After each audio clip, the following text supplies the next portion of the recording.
तो जैसा कि हमने पिछले एपिसोड में देखा कि लू फेंग ने गोल्डन हॉर्न बीस्ट के सोल को ढूंढ लिया होता है और वो उस पर अटैक भी कर चुका होता है, जिसके कारण गोल्डन हॉर्न बीस्ट बहुत ज़्यादा गुस्सा हो चुका होता है और वो लू फेंग पे अटैक करना भी शुरू कर दिया होता है। और लू फेंग को उसके अटैक को रोकने में बहुत ज़्यादा परेशानी का सामना करना पड़ रहा होता है, लेकिन लू फेंग भी पीछे नहीं हटने वाला था। वो कैसे भी करके गोल्डन हॉर्न बीस्ट के सोल कोर के प्रोटेक्शन को तोड़कर उसके सोल को डिस्ट्रॉय करना चाहता था। और हमें फिर गोल्डन हॉर्न बीस्ट को दिखाया जाता है जिसकी बॉडी पूरी गोल्डन चमकने लगती है और उसमें से भी और भी ज्यादा पावर निकलने लगती है, जो कि एनर्जी के रूप में उसके सर्वाइवल के चांस को बढ़ाने लगती है। अब इसे देखकर वहाँ जितने भी लोग स्क्रीन पर देख रहे होते हैं वो सारे हैरान हो जाते हैं, क्योंकि गोल्डन हॉर्न बीस्ट की जो पावर थी वो बहुत ज़्यादा तेज़ी से बढ़ रही होती है और अगर ऐसा हुआ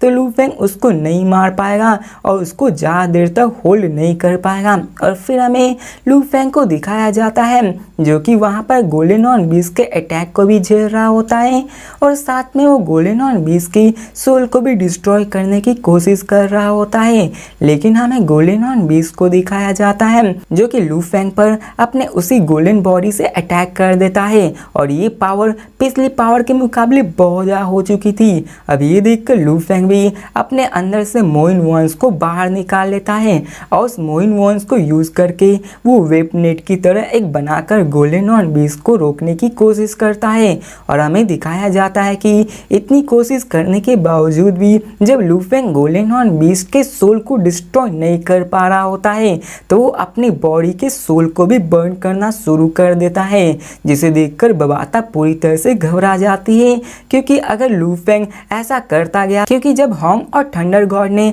अपने सोल के हिस्से को बर्न आउट किया था जिसके कारण वो इटर्नल स्लीप में चले गए थे, और अगर लू फेंग भी ऐसा करेगा तो वो भी यहाँ पे हो सकता है कि इटर्नल स्लीप में चला जाए और उसकी इतने 50,000 सालों की मेहनत बेकार चली जाएगी। लेकिन हमें लू फेंग को दिखाया जाता है जो कि गोल्डन हॉर्न बीस्ट को रोकने के लिए किसी भी हद तक जा सकता था, वो कोई भी कीमत चुका सकता था उसे मारने के लिए, चाहे इसमें उसकी जान ही क्यों न चली जाए। अब लू फेंग अपने सोल को बर्न करना शुरू कर देता है जिसके कारण लू फेंग की जो एनर्जी होती है वो बहुत ज़्यादा बढ़ने लगती है और उसके मेंटल पावर भी बहुत हद तक बढ़ने लगती है, क्योंकि जो लू फेंग का टावर ऑफ वॉइड होता है उसमें जितना ज़्यादा लू फेंग अपने सोल पावर मेंटल पावर को डालेगा उतना ज़्यादा पावरफुल उसकी अटैक होती चली जाएगी। अब उसकी अटैक भी बहुत बढ़ चुकी होती है और टावर ऑफ वॉइड भी पूरी फोर्स के साथ गोल्डन हॉर्न बीस्ट के सोल कोर के प्रोटेक्शन सेल को तोड़ने में लग जाती है। और इसी के साथ लू फेंग के इटर्नल वर्ल्ड को दिखाया जाता है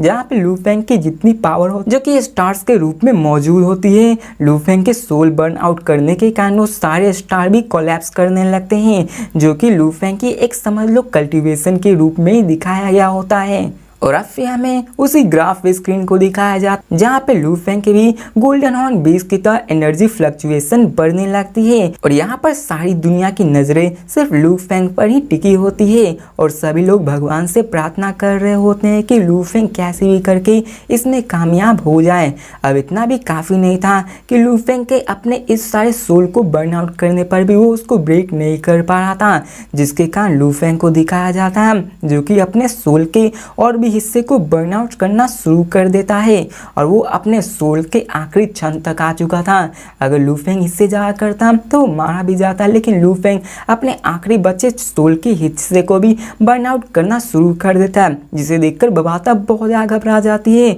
और लू फेंग को रोकने की कोशिश करती है, लेकिन लू फेंग नहीं रुकता और वो इसे कंटिन्यू रखता है। अब इसके कारण लू फेंग की बॉडी पर भी क्रैक्स आना शुरू हो जाता है और लू फेंग की बॉडी डिस्ट्रॉय होने लगती है। लेकिन लू फेंग के इस पावर की वजह से टावर ऑफ वॉइड भी और भी ज़्यादा पावरफुल हो चुकी थी और वो गोल्डन हॉर्न बीस्ट के सोल कोर के प्रोटेक्शन को ब्रेक करने लगती है। और फिर हमें बाहर के सभी लोगों को दिखाया जाता है जो कि कभी लू फेंग के दोस्त हुआ करते थे, वो सभी लू फेंग के सर्वाइवर की प्रार्थना करने लगते हैं कि कैसे भी करके लू फेंग सर्वाइव कर जाए। और फिर हमें ज्यूजिन को दिखाया जाता है जो कि वहाँ पर लू फेंग का लिखा हुआ एक लेटर मिलता है उसे, जिसमें लिखा होता है कि मैं गोल्डन हॉर्न हॉर्न बीस्ट से फाइट करने जा रहा हूँ, जिसमें कि मैं मारा भी जा सकता हूँ, लेकिन मैं इसमें पूरा कोशिश करूँगा अपने आप को सर्वाइव करने के लिए। और यहाँ पे वो अपने आखिरी लफ्ज़ों में लिखा होता है कि मैंने अपने बच्चों के नाम भी सोच लिया है, जिसका नाम मैंने लुओ पिंग और लुओ हाई रखा हुआ है।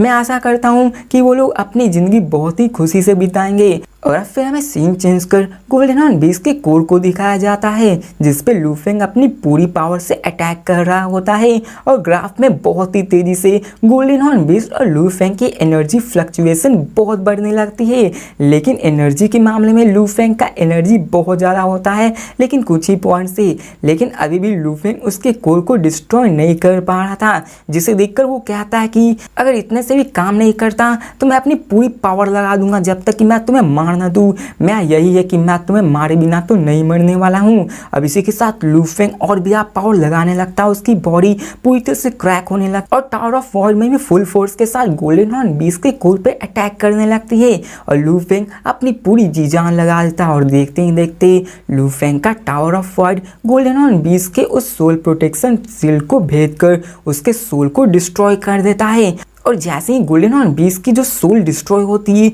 उसी के साथ एक बहुत पावरफुल सर्ज एनर्जी निकलती है जो कि पूरे की पूरी दुनिया में फैलने लगती है और उसकी पावर की सर्ज बहुत ज़्यादा होती है। ऐसा कि मान लो कि वहाँ का सबसे पावरफुल चीज़ डिस्ट्रॉय हो चुका है, 1000 गुना न्यूक्लियर बम से भी ज़्यादा का पावर वहाँ से निकलता है। और यहाँ पे हमें लू फेंग को दिखाया जाता है, जिसकी बॉडी समुंदर के गहरे हिस्से में जाकर डूबने लगती है।